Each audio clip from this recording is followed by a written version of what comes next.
waa qaybtii hal abuurka iyo heesaaga oo marti noogu yahay fanaanka Nimcaan Cabdiraxmaan Xasan Nimcaan Hilaac. Nimcaan waxay dhawaan magaalada Jabuuti ku kulmeen wariyaha VOA Sagal Saciid Faarax. qaybta koowaad caawaan idinku wareejiyo Sagal Saciid Faarax iyo Nimcaan Hilaac. Wandhawahay Sagale ugu horreyn waxaan ka salaamayaa dhammaan ummadda Soomaaliyeed markasta ay joogaan taageerayaashayda bahda VOA oo adigu ugu horeyso. Wandhawahay diyaaradun baad saaran tahay muddooyinka dambe Nimcaan ku baxay wadanka Buutiga iiga waran xaaladaada hadda. horta Sagale bariyaha dambe safarkaygu iska batay laakiinse waqtiga ayaa keenaya inaan hadba safro oo soo galo horta ugu horreyn magaalada Jabuuti familkayga degan hooyaday walaalahay taas ay u kaliftay inaan imaadon ka baxo waqtiyadan soo booqanayo badanana waxaan u badanahay Muqdisho iyo Nairobi horta labadan isbuuc ayna soo dhaafay waxaan isku maray 4 wadan ayaan isku maray fankaagu ma sha Allah meel fiican buu marayaa saad u bilowday korbaad u sii socotaa maxaa kugu dhaliyay horta markii ugu horeysay fanka inaad gasho horta Sagale waa iska wax ruuxaani ugu dhaxtay iska rabaaniyana aad baan xiisayn jiray inaan fanka galo ama inaan mar uun heeso haddana kulli Ilaahay uu aqbalo waxaan helay dad taageero iyo garab qabta laakiin aad baan jeclaa fanka inaan galo marka ayadu kugu abuurneyd iyo Janiskaad heshay heestii kugu horeysay qaado ma xasuustaa horta Sagale waan xasuustaa waxaan waliba xasuustaa barnaamijkii u horeeyay ee wareysiga aan qabto heesii aan ku soo bandhigay waxa ahaayeen 4 heesood balse badanaa dadku waxay aad iyo aad ay yiraahdaan heesta dabar ayaad ku soo baxday wallahi inu tooqiyo damqashada kasimanay qalbi ku darsaday ba kalinimo dareemay tagu fuad macayay markuu muusiga lahayn Nimcaan yoo ahaa fanka ka hor horta fanka ka hor waxaan ahaa athletics ama ciyaartoy qaybta ciyaaraha fudud ayaan ahaa maxaad sameynaysaa ma orodka ma tan feerka maxay ahayd waxa qabaysay horta waxaan ahaa ordada waliba ordada kuwa dhexe yaad isku group hayden halkan Jabuuti waad joogtay markaa Jabuuti aan joogo horta dhalinyar badan baan ka xasuustaa ku iga weynaa ku iga yaraaba dadaniga weyn waxa kamid ah sida Ayana Sulaiman Xiis Bashiir dhalinyar badan oo hadda aan tirin kareyn kulli waxaan islaahay insha Allah mar baad ku noqonay fankaagu wuxuu ka soo baxay Hargeysa asaaskii fankaaga muddooyinka dib Hargeysa kuma badneed hadda beeskaagu xagee imika in muddo Hargeysa ka maqanahay 2 sano iyo xogahaas waana ku tala jiray insha Allah inaan mar uun ku noqdo hadii la yiraahdo kulli meel kasta jeceshahay waxa jira sababo keeni kara inaad ka tagto marka anigoona wax siyaasad aanin insha Allah ku noqon doonaa bulsho badan baan ku leeyahay taageerayaal badan family dadan soo shaqeynay oo garasho hore naga dhaxaysay marka insha Allah mar macag tigaya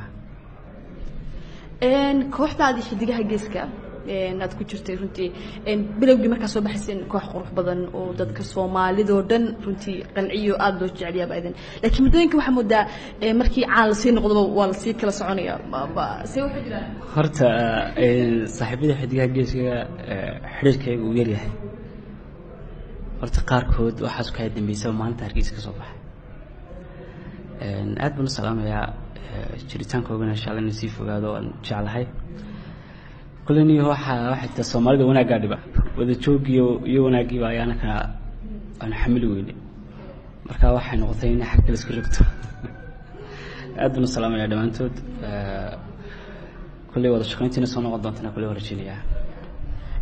adug kaliya maaha qofka ka tagay xidigaha geeska kuwa kale way ku soo biireen hadda sidoo aragtaa hadda sayihiin iyo dhalinyarada ku soo biirtay xageed silada way joogaan dadkii ka tagay saameyn ma ku yeelatay mise qasab saameyn ku yeelatay hadii aan ka hadlo inta ku soo biirtay horta inta ku soo biirtay ma kala aqaan oo aad ma kala aqaan oo dabaday laakiin inta ka tagay saameynta ay leeyihiin mid la qiyaasi karo ma aha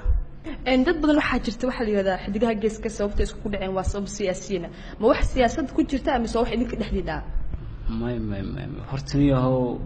Soomaalidu dhan baa siyaasiya wixii kor loo qaado siyaasadda ku larayaan waxana ka dhaxeeya siyaasad naga dheer waqtigii la iga saaran Suudaan baan ku sugnaa laakiinse markaan qiyaasay aan sidinayo Yurub baa lagu raaciyay Marseille adiga lagu marsan waayo seefta Yurub ku socotay marka kulli waxa ma arko anigu assalaam ya dhamaantood adoo maqanba iyagu iskood go'aan gaareen inay ka saaraan waxaad ka yimid ma ahayn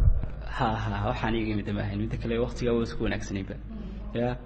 laakiin saadana sida tahay oo ku faraxsanahay jiritaankooda heesta jeceshahay inaan ku nasano taageerayaashaada Soomaalida meel walba joogaan horta waxaan aad u jeclahay hees hadii aan yar kaga qaado ciidii Carafaan soo saarnay si ciidii soo naayraade oo la yiraahdo ma dhamo adduunyadu weligeed wax waa dhiman heestaasi oo iskala saaxiibkay Umar Bashiir laxanka Daawud Xamar Baasaare Ilyas Idris musiga tumay oo la isugu tagay markaa heesiin Muqdisho ku saaray kamid ahayd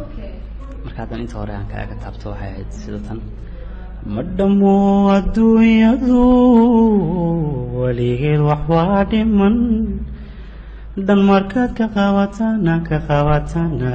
ka kala dhacayo dheeliya hadiya jee fatahay hambalyo ka waran nolosha aabanimada iyo arooska iyo jase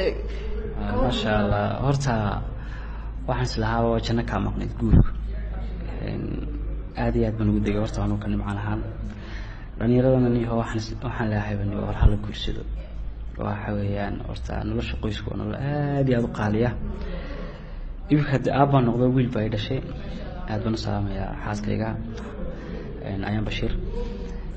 run ahaantii ma qiyaasi karo sidaan happy ku ahay iyo sidaan ugu faraxsanahay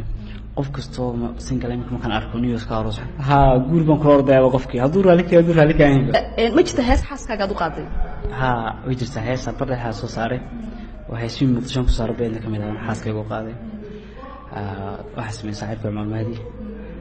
Abdulwahab Cabdiraaji musiga tumay waxa la xameeyay fanaan aad u jeclahay Maxamed Xasan Xuseen la foole ka dambeeyay ninkaas ila xad taageero telefoon aad taageero marba magaca ka qaadan gaaro isaga turkiisa heesta ereeyada waxa kamid ah kulli wad garan kartaa laba qof oo kala maqan in isku soo boholiyoobayaan isku soo Mareykan joogtaa marka heestaasi qisada waxa aan uga sheekeynay kan saaxiibadanahay Umar Bahdi oo abwaan reer Muqdisho waan dadku ugu horeen Muqdisho aan isugu horbaranay markaan Muqdisho tagay ilaa imkana sidii ma isku daba soconaa marka heestaasi miyaan ku qaadaa sida ilaa xareedo xarfanaya galabti nafta xiisa gelisa xasuusku ilmaysa ayaan xiisa gelisa xasuusku ilmaysa